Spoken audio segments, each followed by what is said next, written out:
How to download Logitech G27 racing wheel drivers for Windows 7, 8, 10 or 11.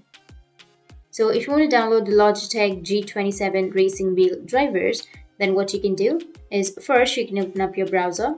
Once you open up your browser, you just need to simply go with search. Under search, you need to search for https support.logitech.com/en_us/d27-racing-wheel and hit the enter, and it will take you to this kind of interface. You just need to simply click on the search and you can search for it, or you can scroll down and here you can simply go with downloads and you can simply go with the Windows.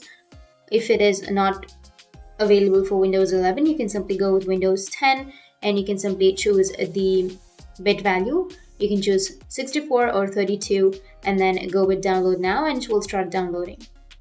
So that's how you can download Logitech G27 racing wheel drivers for your Windows. And if you have any questions, feel free to comment below. Thanks for watching.